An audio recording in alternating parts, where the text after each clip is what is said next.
রাসূলিহিল কারীম। আজকের এই বিদায়ী অনুষ্ঠানের সম্মানিত মুহতামিম সাহেব, কমিটিবৃন্দ, আমার সহকর্মী এবং আজিজ তলাবা, সকলকে জানাই আমার পক্ষ থেকে আন্তরিক অভিনন্দন ও শুভেচ্ছা। এই বিদায়ী জলসার এই মুহূর্তে কোনো কথা বলা অথবা অনেক লম্বা সময় নেওয়া এটা নিতেও পারছি না।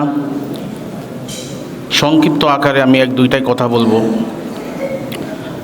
বিদায়ী ছাত্র যারা আছো, আলহামদুলিল্লাহ তোমরা অনেক ভদ্র ছিলে, মুআদ্দব ছিলে, তোমাদের প্রতি আমাদের ভালোবাসা আছে। তারপরেও অনেক ছাত্র যারা একদম কিতাবখানা শুরু থেকে নিয়ে শেষ পর্যন্ত পড়েছ, অনেক ছাত্র আসছো কিতাবখানার মাঝখান থেকে নিয়ে পড়েছ। তো দেখা যায় আমি অনেক কিতাবগুলো তোমাদেরকে পড়াইছি। এক একটু ছাত্রদেরকে দেখা যাবে এক এক জামাতে এক এক কিতাব পড়াইতে, এক একজন ছাত্রর কাছে দেখা যাবে যে কমপক্ষে ৬-৭টা কিতাব আমি পড়াইছি। তো এই মজলিসের মধ্যে যদি আমার এই সমস্ত পড়ানোর মধ্যে কোনো ভুল থাকে, আল্লাহ তাআলা যেন মাফ করে দেয়।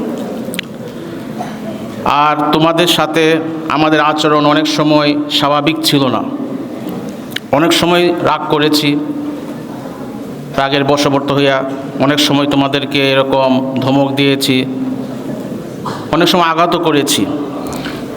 তো আল্লাহর কাছে মাফ চাই, তোমরা আমাকে মাফ করে দিবে। আর তোমাদের জন্য আমাদের দোয়া রইল। আর যারা অন্য অন্য ছাত্ররা আছো, তাদের জন্য আমার নসিহত হলো, তোমরা শেষ পর্যন্ত এই মাদ্রাসায় তারা যেরকমভাবে বিদায় নিয়েছে তোমরাও এরকমভাবে বিদায় নিবে। দেখো, তোমাদের কোনো ভুল হলে আমরা সেই ভুলটা ধরি, শাসন করার প্রয়োজন হলে আমরা সেই শাসনটা করি। আমাদের উস্তাদরা এখন পর্যন্ত যাদের ছায়াতলে আমরা আছি, আমাদের উস্তাদরাও আমাদেরকে শাসন করে। প্রত্যেক বৎসর মাদারীনগর মাদ্রাসা থেকে উস্তাদরা আসেন, আয়েশা আমাদের খোঁজখবর নেন, দফতরের মধ্যে বসা হয়। প্রত্যেকটা উস্তাদ আমরা থরথর করে কাঁপি।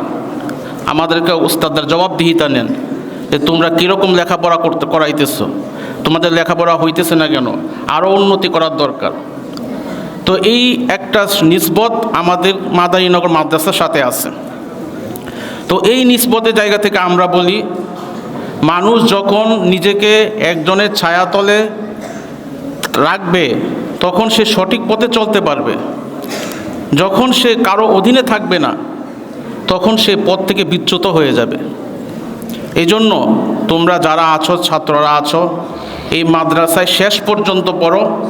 তোমরা যেরকম আমাদের কাছ থেকে শিখবে, আমরাও এখনও উস্তাদের কাছ থেকে শিখতেছি। আর আরেকটা বিষয় দরখাস্ত হলো, তোমরা সকলেই এই মাদ্রাসার জন্য, উস্তাদদের জন্য দোয়া করবে এবং কমিটিবৃন্দ যারা আছেন তাদের জন্য দোয়া করবে। তোমাদের যখন যেটা প্রয়োজন হয় কমিটিবৃন্দরা তৎক্ষণাৎ সেটা ব্যবস্থা করে দেন। জেনারেটরের প্রয়োজন দরকার হয়েছে, 1 সপ্তাহের মধ্যে জেনারেটর ব্যবস্থা হয়ে গেছে। এই বৎসরেও আমাদের 4-5টা মাত্র মসজিদে কার্পেট ছিল, আরও 4-5টা, এক একটা কার্পেট 17,000 টাকা। আল্লাহ তাআলা 5-6টা কার্পেটের ব্যবস্থা করে দিয়েছেন। যখনই যেটার প্রয়োজন হচ্ছে কমিটিবৃন্দরা তোমাদেরকে এরকম ব্যবস্থা করে দিতেছেন। এই জন্য আমার দরখাস্ত হলো, তোমরা যেখানেই থাকবে, বিদায় নিয়ে যাইতেছো, যেই জায়গায় থাকবে, এই প্রতিষ্ঠানকে ভুলবে না, এই প্রতিষ্ঠানকে সবসময় ভালোবাসবে, এই প্রতিষ্ঠানের জন্য দোয়া করবে, এই প্রতিষ্ঠানের উস্তাদদের জন্য দোয়া করবে, এই প্রতিষ্ঠানে যারা কমিটিবৃন্দ, যাদের টাকা দ্বারা এই প্রতিষ্ঠান আজকে হচ্ছে, তাদের জন্য দোয়া করবে।